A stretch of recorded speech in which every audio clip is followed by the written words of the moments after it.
Kita akan membaca bagian firman Tuhan yang menjadi renungan kita pada hari ini dari Filipi pasal 2 ayat 5 sampai ayat yang ke-8. Saya akan membaca untuk kita, tolong diperhatikan kalimat demi kalimat yang ada di dalamnya.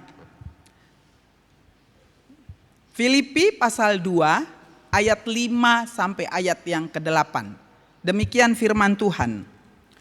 Hendaklah kamu dalam hidupmu bersama menaruh pikiran dan perasaan yang terdapat juga dalam Kristus Yesus, yang walaupun dalam rupa Allah tidak menganggap kesetaraan dengan Allah itu sebagai milik yang harus dipertahankan, melainkan telah mengosongkan dirinya sendiri dan mengambil rupa seorang hamba dan menjadi sama dengan manusia. Dan dalam keadaan sebagai manusia, ia telah merendahkan dirinya dan taat sampai mati, bahkan sampai mati di kayu salib. Bagian firman Tuhan yang kita baca ini menjadi keputusan bagi semua para pengurus untuk menetapkan tema berani membayar harga. Ibu-ibu yang dikasih oleh Tuhan, berani membayar harga, kalau saya lihat tetap menjadi topik bahasan yang menarik, yang tidak pernah ketinggalan zaman, yang selalu dibahas dalam setiap pelayanan-pelayanan, bukan hanya di Ibu-Ibu Maria, di kampus, di persekutuan-persekutuan yang lain juga. Berani membayar harga ini merupakan satu topik yang terus-menerus, sesuatu yang hangat untuk dibicarakan. Sebenarnya kenapa ya? Karena itu sangat berhubungan dengan pertumbuhan rohani seseorang. Pertumbuhan rohani yang dimaksud itu tidak hanya berbicara tentang pemahaman kita akan kebenaran firman Tuhan, yang mungkin kita tahu banyak tentang firman Tuhan ini. Dan mungkin ada yang mencoba belajar setia juga membaca Alkitab ini dari Kejadian sampai Wahyu. Tapi bukan itu aja yang diharapkan. Yang diharapkan kalau dengan tema ini adalah pemahaman firman Tuhan dan yang benar harus diikuti dengan perubahan-perubahan hidup. Dengan perubahan-perubahan cara berpikir, dengan perubahan-perubahan pola perilaku, dengan perubahan-perubahan pola berbicara, dengan perubahan-perubahan kebiasaan yang bisa membuat kita kalau terus mencintai kehidupan kita yang lama, kita tidak memberkati banyak orang, tapi kita menjadi batu sandungan yang tidak diharapkan oleh Tuhan. Kalau berbicara tentang berani membayar harga, berarti kita mencoba melihat apa yang dikatakan Yesus dalam Lukas 9 ayat 23. Apa yang dikatakan oleh Yesus di sana? Barang siapa mau mengikut aku, dia harus menyangkal dirinya, memikul salibnya setiap hari. Setiap hari. Ya, kalau dalam di Matius itu menyangkal, memikul salib begitu saja. Tapi kalau dalam Lukas itu memikul salib setiap hari dan mengikut aku. Itulah artinya berani membayar harga. Penyangkalan diri itu penting sekali. Karena kalau kita tidak belajar dengan sungguh dalam hidup rohani kita ini untuk bisa mengerti dan memahami apa yang dimaksudkan oleh Tuhan dengan keselamatan yang kita miliki, maka kita tidak akan pernah memberkati kehidupan orang lain. Nah, saudara-saudara yang dikasih oleh Tuhan, kalau kita perhatikan di dalam nats atau bagian yang kita baca ini adalah surat Paulus yang dituliskan kepada jemaat di Filipi. Sebenarnya kalau kita mau mencoba paham, ini surat ke jemaat Filipi ini kan bisa disimpulkan adalah surat sukacita. Ya. Karena ada banyak sekali kata sukacita, lebih kurang 16 kata sukacita disebut di sana. Meskipun sangat bertentangan sebenarnya kepada penulis surat. Bisakah orang di penjara bersukacita dengan keberadaannya yang terkurung di terali besi. Tapi di kitab ini Paulus selalu menyatakan bersukacitalah, bersukacitalah, bersukacitalah.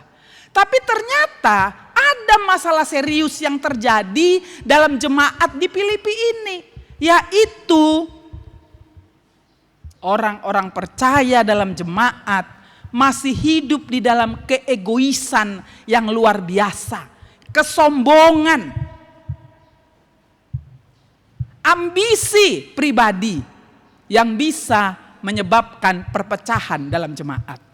Kalau kita baca dalam pasal 2 ayat 1-nya sampai ayat yang keempat, di situ dikatakan, jadi karena dalam Kristus ada nasihat, ada penghiburan kasih, ada persekutuan roh, ada kasih mesra dan belas kasihan. Karena itu sempurnakanlah sukacitaku dengan ini. Hendaklah kamu sehati sepikir dalam satu kasih, satu jiwa, satu tujuan. Dengan tidak mencari kepentingan sendiri atau puji-pujian yang sia-sia. Sebaliknya hendaklah dengan rendah hati yang seorang menganggap yang lain lebih utama daripada dirinya sendiri. Dan janganlah tiap-tiap orang hanya memperhatikan kepentingannya sendiri, tetapi kepentingan orang lain juga. Masalahnya apa? Dalam jemaat pun, ini jemaat aktif loh, jemaat Filipi ini ya. Jemaat aktif, jemaat yang bertumbuh, jemaat yang mengerti juga akan kebutuhan pemimpin rohaninya. Dari semua jemaat yang ada, jemaat Filipi, jemaat Tesalonika, ini yang begitu peduli dengan pemimpinnya dari segi membantu dalam kebutuhan finansial, dalam kebutuhan pelayanan. Tetapi ternyata ada juga masalah internal dalam jemaat ini, berbicara tentang keegoisan, berbicara tentang kesombongan, berbicara tentang ambisi pribadi. Dan kalau kita lihat di dalam pasal 4 ayat 1 dan 2, kalau dalam pasal 2 ini tadi kan dikatakan begini ya, hendaklah kamu, berarti ini bicara kepada siapa? Jemaat, ya. Tapi dalam Filipi 4 ayat 1 dan 2 ini mengerucut, ada disebut nama di situ. Jadi bukan jemaat lagi secara keseluruhan yang disoroti Paulus, tapi ada dua nama, Euodia dan Sintike. Kenapa dua nama ini harus disebut? Karena mereka dua orang pemimpin yang punya masalah atau konflik yang sangat serius ini, ya, yang saling mempertahankan egonya, yang punya ambisi pribadi, yang kemungkinan besar bisa mengakibatkan perpecahan dalam jemaat Filipi. Itu sebabnya dikatakan dalam pasal 4 itu dikatakan, bahkan kuminta kepadamu juga temanku yang tolonglah mereka. Euodia dan Sintike ini adalah pemimpin-pemimpin rohani, teman Paulus dalam penginjilan, teman Paulus dalam mendirikan jemaat di Filipi. Tapi bukan berarti orang yang seperti itu kemudian bisa lulus bicara soal egois dan kesombongan, bicara soal ambisi pribadi. Itu yang terjadi di sini. Itu sebabnya ketika Paulus menerima berita ini, pastilah dari Epaphroditus ya, yang mengunjungi Paulus di penjara. Kemudian dia menuliskan surat ini, penting sekali. Jadi tidak bisa kita ini bisa memuji Tuhan. Saya selalu mengumpamakan seperti itu ya, memuji Tuhan sepertinya sampai ke langit sana. Tapi dalam pola bicara kita, pola pikir kita, pola perilaku kita, keegoisan kita, kesombongan kita masih terus-menerus mewarnai hidup kita sebagai orang-orang yang menyatakan diri warga kerajaan sorga. Itu dalam pasal 4 ayat yang ke-3 itu luar biasa loh dikatakan di situ ya. Karena mereka telah berjuang, mereka itu menyatakan Euodia dan Sintike. Karena mereka telah berjuang dengan aku dalam pekabaran Injil, bersama-sama dengan Clemens dan kawan-kawanku sekerja yang lain. Ini luar biasa kalimatnya. Yang nama-namanya tercantum dalam kitab kehidupan. Artinya mereka warga kerajaan sorga. Sama seperti kita, yang sungguh ada di dalam Kristus, nama kita sudah tercatat di dalam buku kehidupan Tuhan. Warga kerajaan sorga ditempatkan di tengah-tengah dunia ini. Masih pantaskah kita menjadi orang-orang yang sombong? Masih pantaskah kita memelihara keegoisan kita? Masih pantaskah kita memiliki ambisi pribadi dibandingkan dengan kepentingan bersama dalam pelayanan, dalam keluarga, dan dalam banyak hal? Saudara, ini penting sekali. Jangan kita terus-menerus belajar mengikut Tuhan, belajar membaca firman Tuhan, belajar merenungkan firman Tuhan, tapi ternyata kita terus tidak ada sedikit pun mengalami perubahan. Saudara, kalau kita simpulkan ternyata penyakit egois itu, penyakit kesombongan itu sulit sekali mendapatkan obatnya. Belum ada obat yang mujarab.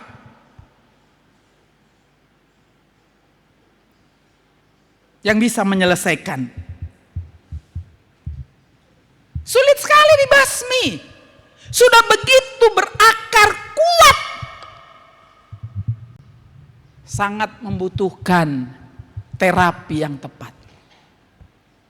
Inilah yang disampaikan Paulus. Bagaimana caranya kita bisa menang terhadap itu? Terapi yang tepat. Paulus tidak memberikan teori-teori kosong kepada jemaat. Dia tidak melakukan pendekatan otoriter. Dia tidak menyatakan, Bu, gak boleh seperti itu. Pak, gak boleh seperti itu. Harus begini. Bukan itu yang dinyatakan oleh Paulus.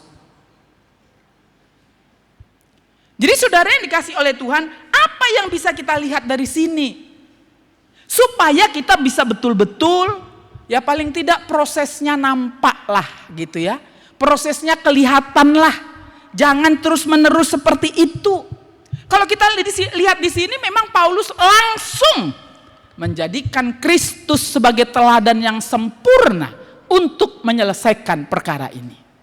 Saudara, apa yang bisa kita pelajari untuk bisa berani membayar harga? Ayat yang kelima yang sudah kita baca, kita perhatikan.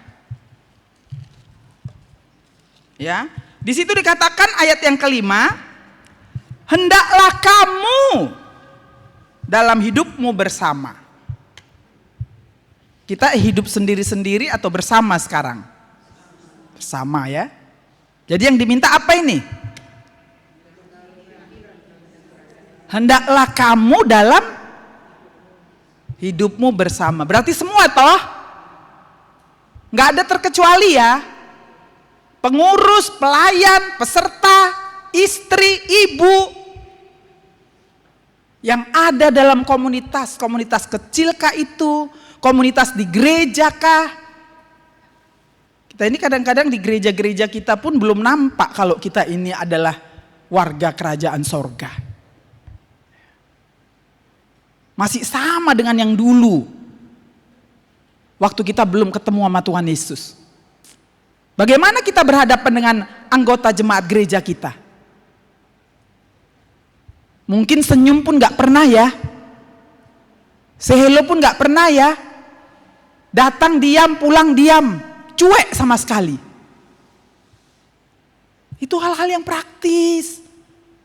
Apa sih salahnya say hello sama semua orang? Ini warga kerajaan surga yang ditempatkan di tengah-tengah dunia. Yang penuh kegelapan, butuh terang. Terang itu adalah kita. Yang harus menerangi. Yesus gak datang lagi sebagai terang itu. Kitalah yang sudah menerima terang itu yang harus menerangi. Gak pernah peduli dengan STM, gak pernah peduli dengan marga, gak pernah peduli, datang, duduk, pulang. Bahaya kita ini, warga kerajaan surga ditempatkan di tengah-tengah dunia yang membutuhkan terang itu, tapi kita tidak berfungsi sama sekali. Saudara, jangan kita bilang kita warga kerajaan surga, jangan kita bilang kita aku memujimu, menyembahmu. Itu hanya suara dari mulut. Tuhan katakan apa dalam kitab Yakobus? Dari mulut yang sama bisa keluar apa? Dan sekaligus itu. Apakah kita masih di situ?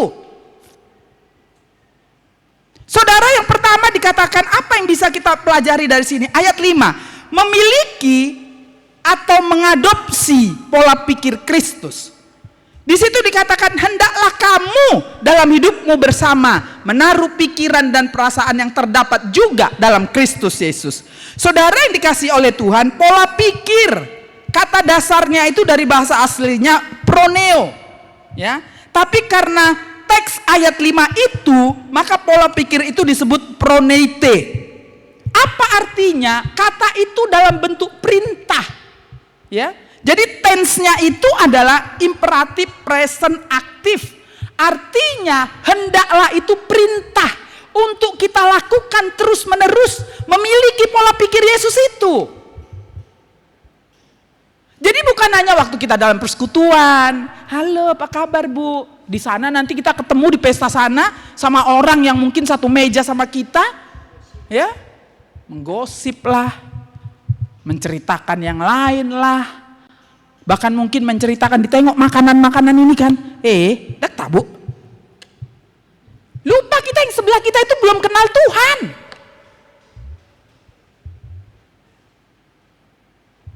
Ini kata perintah bentuknya. Untuk memiliki pola pikir, sikap hati, kerendahan hati sama seperti yang dimiliki oleh Kristus itu. Dan ini perintah. Bukan hanya sekedar nasihat, iya Bu ya tolonglah hari ini janganlah kayak gitu, besok boleh. Besok kita ketemu, ya maafkanlah dia Bu. Hari ini kasihanlah dia, lusanya boleh. Bukan, ini perintah. Dan ini adalah firman Tuhan dalam bentuk perintah yang harus kita lakukan aktif, terus menerus. Tidak boleh berhenti. Artinya apa? Tidak mudah memang. Tapi butuh perjuangan yang sungguh terus-menerus menundukkan diri kita di bawah kebenaran firman Tuhan.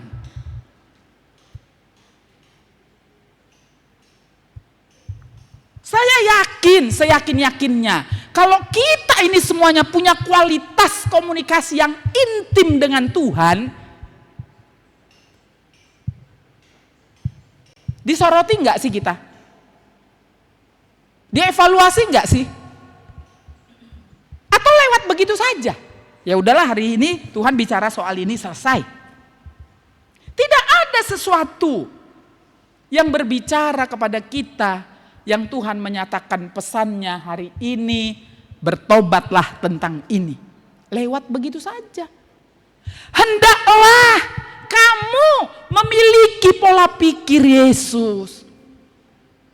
Hendaklah kamu punya sikap hati seperti Yesus. Dan itu harus menjadi gaya hidup kita.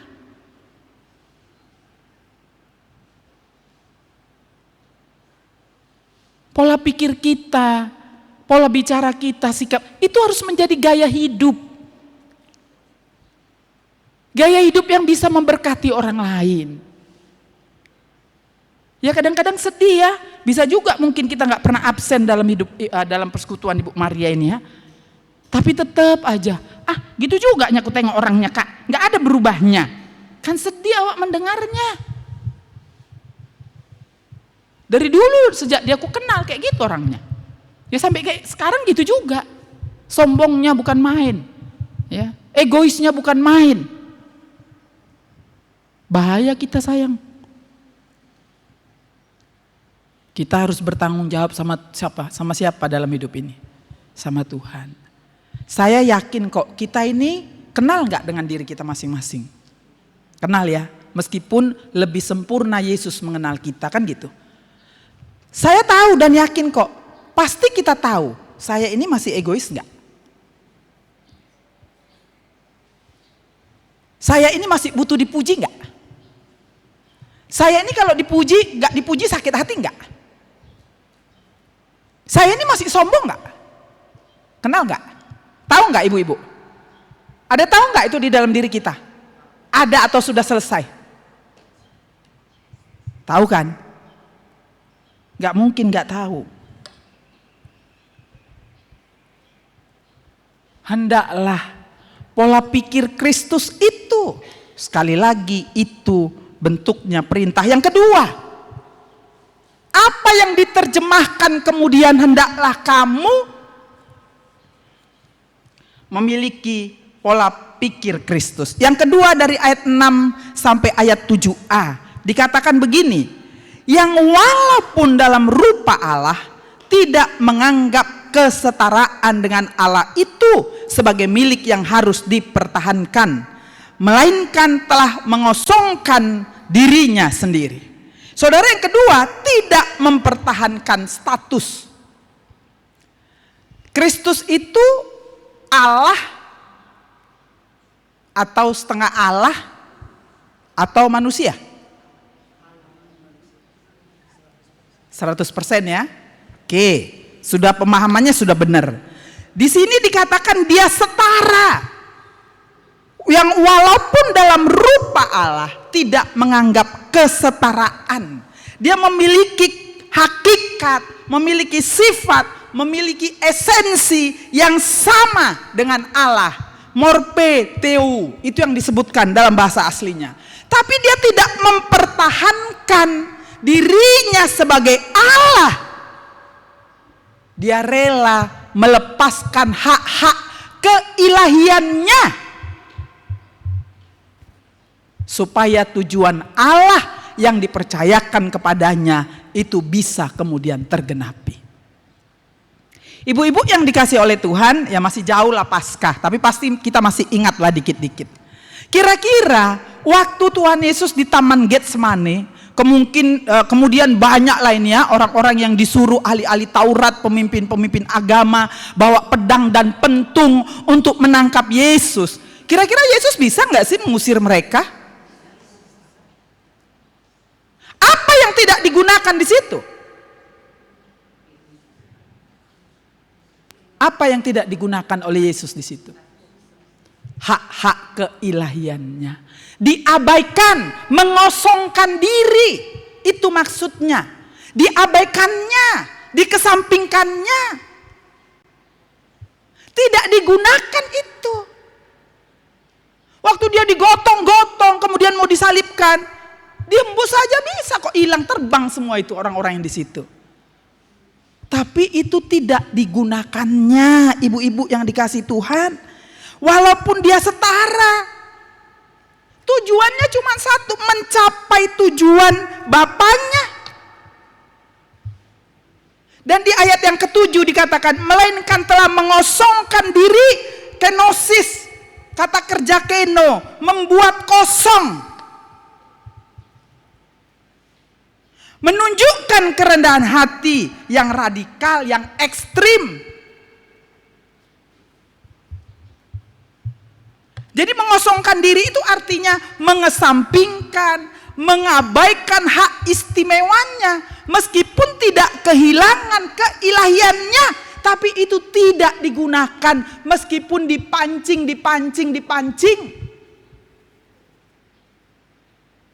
Kita kalau dipancing sedikit kira-kira kayak mana?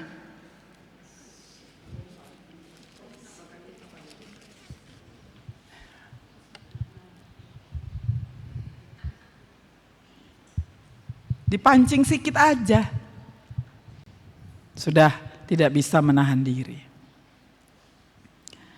It's okay, mungkin kita boleh ketawa. Tapi itu adalah kelemahan yang harus diberantas. Kita nggak boleh gini-gini terus. Kita harus bisa maju.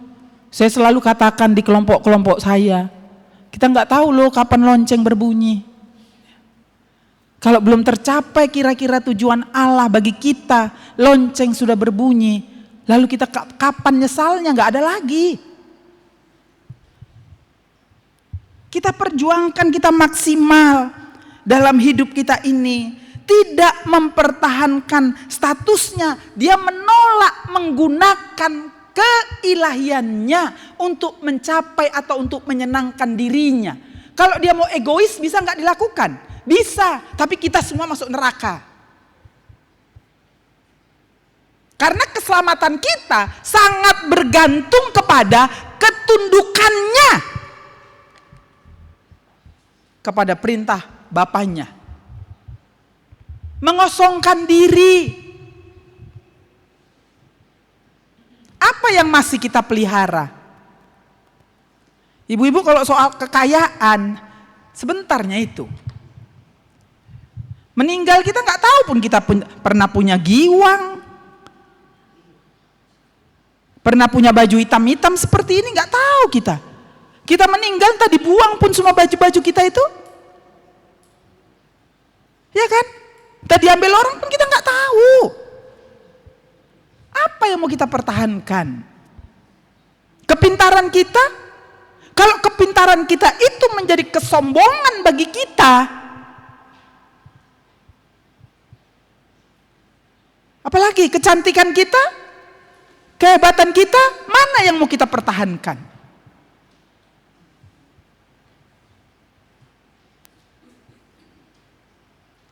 Ibu-ibu yang dikasih oleh Tuhan, kenosis, mengosongkan diri,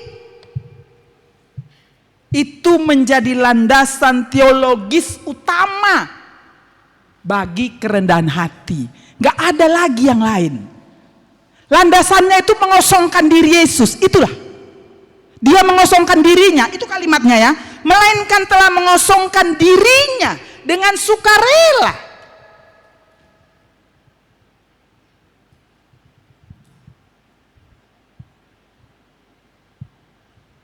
Harga mana yang sudah kita bayar dalam mengikut Tuhan, dalam mengasihi Tuhan, dalam melayani Tuhan? Harga mana yang sudah kita bayar? Demi kemajuan pelayanan, demi kedamaian keluarga, demi damai sejahtera dalam Parmargaon, demi damai sejahtera dalam STM. Yang mana yang sudah kita tanggalkan? Yang mana yang sudah kita tidak bawa-bawa? Ini teori kenosis ini merupakan landasan. Kalau kita mau belajar rendah hati, lihatlah Yesus. Tidak ada contoh yang lain. Ini yang dipakai oleh Paulus untuk menolong jemaat Filipi yang masih dalam konflik. Tadi kan jelas ya, dalam pasal 2 itu ya. Mencari kepentingan sendiri, puji-pujian yang sia-sia, menganggap yang lain lebih utama. Harus rendah hati supaya kita jangan menganggap diri kita yang paling utama. Jangan memperhatikan kepentingan sendiri. Itu masalahnya. Tapi ternyata itu bisa mengakibatkan dampak yang sangat besar. Bisa mengakibatkan perpecahan. Bisa mengakibatkan perselisihan. Bisa mengakibatkan permasalahan. Kan biasanya gitu ya. Seringkali konflik terjadi karena apa? Karena nggak ada yang mau ngalah. Masing-masing memberikan pendapat dan merasa pendapatnya semua itu benar. Kalau 10 orang anggotanya, pendapatnya 10, lalu sampai kapan diputuskan mana yang diambil kesimpulannya?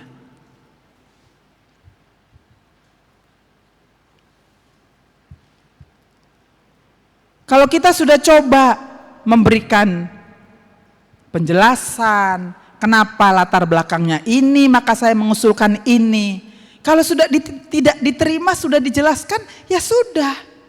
Tinggal mendoakan. Tidak perlu dipertahankan. Meskipun menurut kita itu baik. Jangan lupa bahwa dalam segala sesuatu Allah turut bekerja untuk mendatangkan kebaikan bagi orang-orang yang mengasihi Tuhan. Berarti ada yang Tuhan tuntut, ada yang Tuhan sedang kerjakan dari situ. Bisa kok usulan kita baik. Tapi dari 10, gak ada satupun yang mendukung.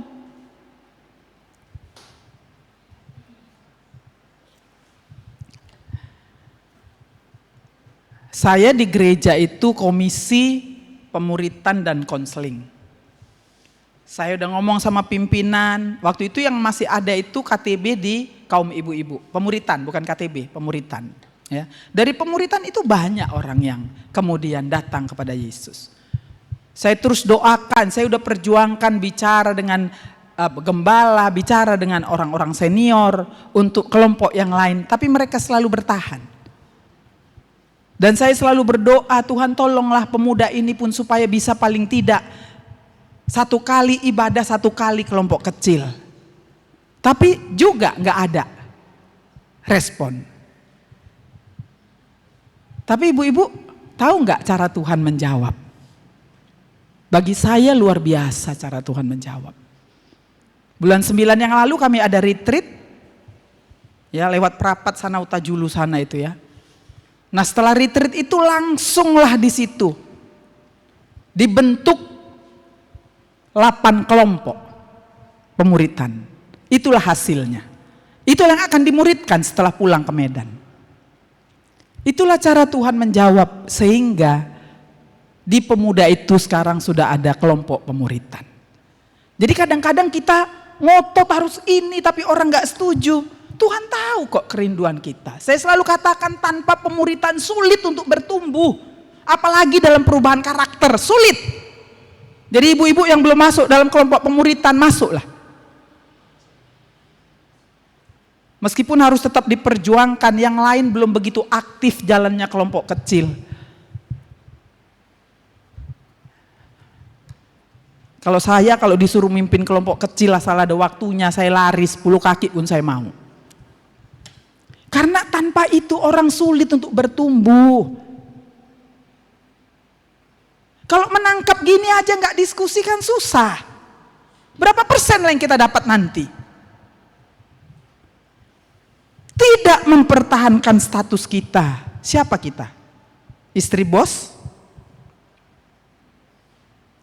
Saya pernah juga melayani dalam satu keluarga. Janjinya jam 12. Khotbah dulu, ibadah dulu, baru makan siang. Ternyata ada satu figur yang ditunggu. Datangnya sampai 1:30. Tidak bisa dimulai kalau figur itu belum hadir. Sedih juga saya, Tuhan. Inilah selalu ya. Masih terus dipertahankan keakuannya. Siapa kalian? Kalau nggak ada aku nggak jalan punguan ini. Tapi kita bukan orang seperti itu lagi. Akhirnya makanlah dulu. Habis makan ibadah, ada yang keluar mau merokok dulu. Ada yang ngantuk. Awak mempersiapkannya serius, tapi itulah. Harus diterima juga kan? Biarlah Tuhan sendiri melanjutkan. Jadi Bapak, ibu-ibu yang dikasih oleh Tuhan, apa yang mau kita pertahankan rupanya dalam hidup ini? Kristus pun tidak mempertahankan kesetaraannya dengan Allah untuk mencapai tujuan Allah demi keselamatan manusia. Mana yang sudah kita abaikan? Yang mana yang sudah kita abaikan? Kadang-kadang ibu-ibu ini pun bisanya datang ke gereja dan dalam persekutuan seperti ini terlambat hanya karena belum masak, belum beres rumahnya. Gak bisa rupanya ditinggalkan rumah itu atau masak itu. Itulah yang kecil-kecil aja lah dulu kita abaikan. Atau kalau mau beres semuanya bangunlah lebih cepat. Kan gampangnya memanagenya. Tinggal kitanya siap atau enggak. Mana yang mau kita prioritaskan? Mana yang mau kita utamakan? Supaya melalui kesaksian-kesaksian kecil itu pun bisa memberkati orang loh. Ibu itu rajin kali loh. Nanti sebelum apa udah ada dia di sini, udah duduk dia. Atau ibu-ibu lebih cepat datang ke sini. Kan bisa ambil waktu doa. Ambil waktu doa di sudut-sudut Tuhan. Ini hari libur Tuhan, seperti yang dikatakan Ibu MC tadi. Saya nggak tahu orang-orangnya kemana. Berdoalah. Kalau kita nggak bisa ambil bagian pelayanan yang lain, bukan harus ada tim doa itu. Kita pun bisa berdoa di sini. Ada yang bisa banyak kita kerjakan. Tapi perlu, apa tadi? Apa yang perlu? Melepaskan, mengabaikan. Ya. mengabaikan hal-hal yang tidak begitu penting, mengutamakan hal-hal yang penting, mengesampingkan itu dulu. Non boy doi, yang itu dulu aja. Yang ketiga, ayat 7b sampai ayat yang ke-8. Dan mengambil rupa seorang hamba dan menjadi sama dengan manusia, dan dalam keadaan sebagai manusia ia telah merendahkan dirinya dan taat sampai mati, bahkan sampai mati di kayu salib. Inilah kenosis tadi. Yang ketiga, ketaatan yang sempurna. Ibu-ibu yang dikasih oleh Tuhan, kalau kita mau mencoba melihat proses ketaatan Yesus itu, ya, coba ya kita lihat ya. Yang pertama, dia apa? Dia Allah. Ya kan? Itu adalah posisi tertinggi, dia Allah. Kemudian menjadi manusia. Kalau menjadi manusia dari yang tidak terbatas kemudian menjadi terbatas, kira-kira butuh perjuangan kerendahan hati enggak sih? Dari dia yang maha-maha, tapi dia abaikan semuanya itu untuk menjadi sama dengan manusia yang penuh dengan segala keterbatasan, diludahi, dicaci maki, ditampar.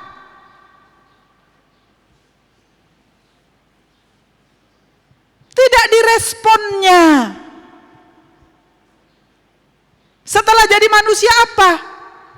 Mengambil rupa sebagai seorang hamba, doulos, yang tidak punya hak atas dirinya sendiri. Dari yang Allah menjadi manusia, kemudian dia menjadi seorang hamba, tidak punya hak atas dirinya. Mau diperlakukan seperti apapun, dia harus terima.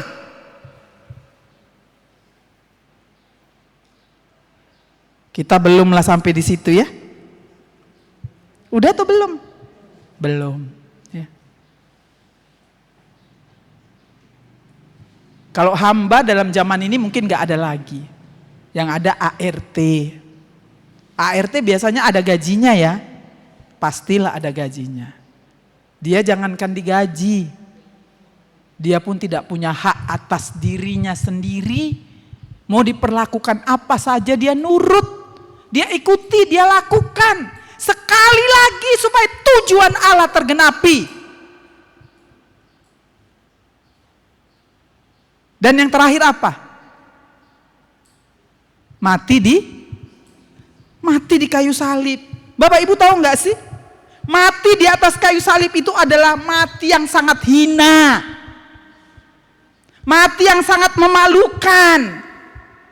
Mati yang sangat najis. Mati yang sangat keji pada zaman Romawi. Dia disamakan dengan penjahat. Kematian yang terkutuk. Itu sebabnya dalam Galatia 3 ayat 13b apa katanya di sana? Terkutuklah orang yang digantung kayu salib. Dia merendahkan dirinya serendah-rendahnya. Kerendahan hati yang radikal. Kerendahan hati yang sangat ekstrim.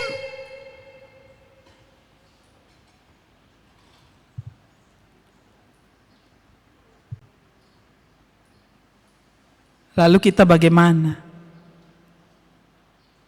Terus menerus mengalami penurunan yang luar biasa. Kita kan selalu kan merasa kalau kita rendah hati itu menjadi kelemahan. Bolak-baliknya aku udah memaafkan dia, tapi bolak-balik juga aku disakiti. Dia kayaknya nggak tahu kalau orang dengan perkataannya itu bisa menyinggung, bisa sakit hati awak. Kalau kita lihat di ayat 9 sampai ayat 11, apa dampak kerendahan hati Kristus yang serendah-rendahnya itu merendahkan hatinya? Apa yang dikatakan kemudian? Itulah sebabnya Allah sangat meninggikan dia dan mengaruniakan kepadanya nama di atas segala nama, supaya dalam nama Yesus bertekuk lutut dilahirkan untuk ditinggikan secara luar biasa. Ibu-ibu yang dikasih oleh Tuhan, sama dengan apa yang dikatakan dalam 1 Petrus pasal 5 ayat 5b sampai 6. Allah menentang orang-orang congkak. Kita harus merendahkan diri supaya kita ditinggikan pada waktunya. Jadi merendahkan hati itu bukan satu kelemahan, itu satu kekuatan karena kita sudah menang terhadap kesombongan sehingga kita bisa merendahkan hati sebagai orang-orang yang sudah ditebus oleh Tuhan dengan harga yang sangat mahal. Saudara-saudara yang dikasihi oleh Tuhan, berani membayar harga bukan lagi karena nasihat orang lain. Berani membayar harga bukan lagi karena tuntutan orang lain. Berani membayar harga karena itu adalah perintah dan langsung Kristus yang menjadi teladan sempurna bagi kita. Gak ada yang bisa menaklukkan kita dari segala karakter-karakter kita yang lama itu, gak ada itu.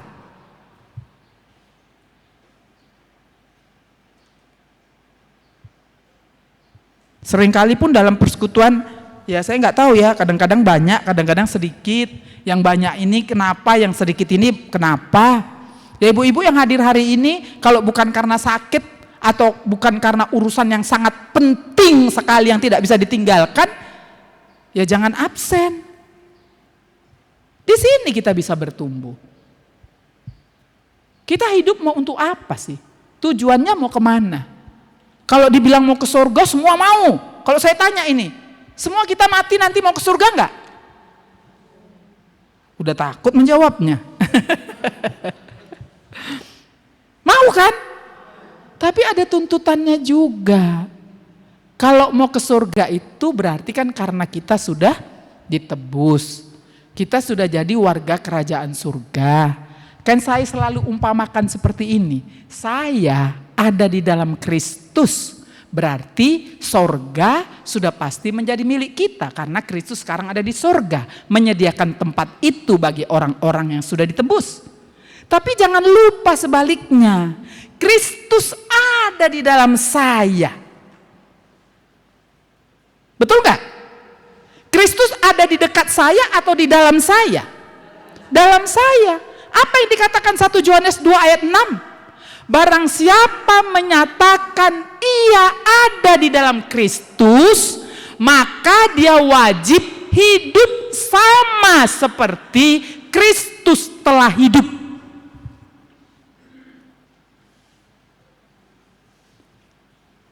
Barang siapa menyatakan ia ada di dalam Kristus, kita ada di dalam Kristus? Betul. Kalimat selanjutnya apa? Dia wajib hidup sama seperti Kristus telah hidup. Apa contoh teladannya tadi? Bagaimana Kristus hidup? Dalam kerendahan hatinya, tidak mempertahankan kesetaraannya, mengosongkan dirinya, menjadi manusia, mengambil rupa sebagai hamba, mati di atas kayu salib. Dia memilih mati di antara penjahat-penjahat. Mati yang begitu keji, mati yang begitu memalukan, disejajarkan dengan semua para penjahat. Itu dipilihnya. Sampai pada akhirnya dikatakan dalam dalam Yohanes pasal 19 ayat 30. Tetelestai. Sudah selesai. Sempurna. Lalu siapa yang mau kita ikuti sebagai teladan dalam hidup kita, mencontohkan kerendahan hati serendah-rendahnya sampai selesai dalam masa hidupnya? Siapa? Kristus itu sendiri. Lalu kemudian nanti kita jawab, ya Kak Betty, aku masih di dunia, kita masih di dunia, masih manusia. Lalu apa saya bisa? Dalam Filipi 3 ayat 17 dikatakan oleh Paulus sebagai manusia, Masih yakin Paulus sama seperti kita, manusia biasa? Atau dia malaikat? Bukan ya, manusia biasa ya. Apa dikatakan? Filipi 3 ayat 17. Saudara-saudara, ikutilah teladanku. Dan perhatikanlah mereka yang hidup sama seperti kami yang menjadi teladanmu. Paulus bisa kok.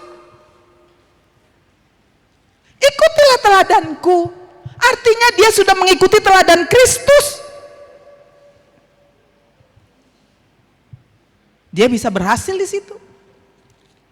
Lalu apa kira-kira yang kurang sama kita? Perjuangan kita yang kurang.